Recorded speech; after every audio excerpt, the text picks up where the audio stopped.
ألفاظها قرآننا آلق والقلب مزدانا.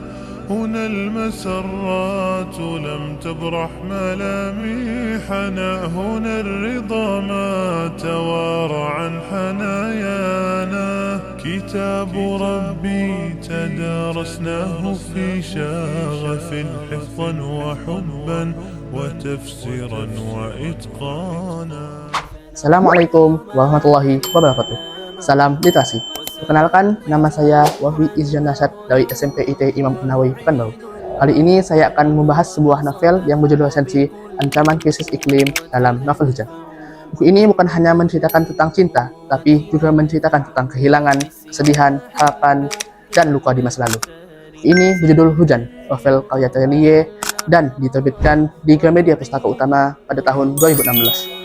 Novel ini memiliki 318 halaman dan menggunakan bahasa-bahasa yang mudah dipahami oleh pembaca dari berbagai kalangan. Terelie memiliki nama asli Darwis dan lahir di Sumatera Selatan pada tanggal 21 Mei 1979. Novel Hujan menceritakan seorang gadis bernama Lail yang hidup di masa depan ketika bumi mengalami perubahan iklim yang ekstrim dan berbagai bencana besar yang datang. Cerita dimulai ketika Lail mendatangi tempat sebuah terapi canggih yang dapat menghapus ingatan manusia. Lail ingin melupakan seseorang yang sangat berarti dalam hidupnya, karena kenangan itu sangat-sangat menyakitkan baginya. Dan disinilah cerita akan mundur ke masa lalu.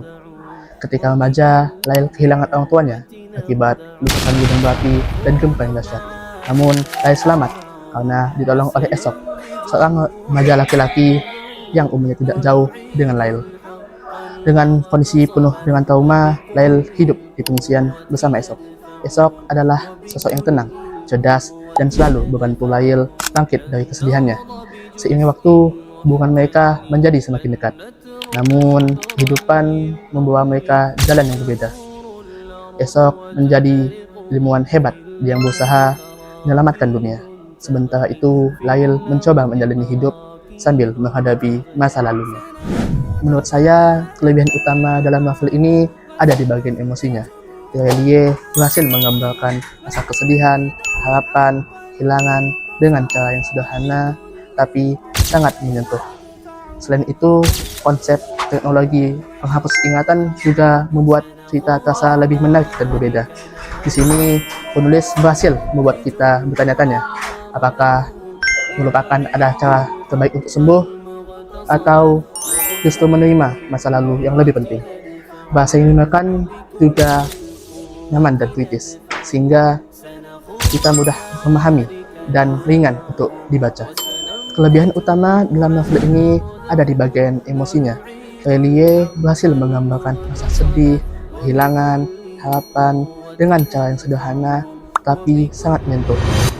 Selain itu, konsep teknologi penghapus ingatan juga membuat cerita terasa lebih unik dan berbeda. Di sini kita dibuat memikir apakah melupakan adalah cara terbaik untuk sembuh atau justru menerima masa lalu yang lebih penting. Bahasa yang digunakan juga ringan dan puitis, sehingga mudah dipahami dan nyaman dibaca. Walaupun buku ini menarik, tapi juga memiliki beberapa kekurangan. Beberapa bagian cerita terasa cukup lambat, karena terlalu fokus kepada perasaan tokohnya. Selain itu, unsur fiksi ilmiahnya tidak dijelaskan secara mendalam, sehingga mungkin terasa kurang realistis pada sebagian pembaca. Menurut saya, Hujan adalah novel yang bagus. Novel Hujan bukan hanya menceritakan tentang kisah cinta, tapi juga tentang proses menerima kehilangan. Tokoh Lail terasa realistis. Ini bukan tokoh yang sempurna, tetapi tokoh yang mudah rapuh, seperti manusia pada umumnya. Dan mungkin ini adalah alasan mengapa buku ini sangat dekat pada pembaca. Novel Hujan sangat layak dibaca bagi siapa saja, terutama generasi muda yang akan mewarisi planet ini.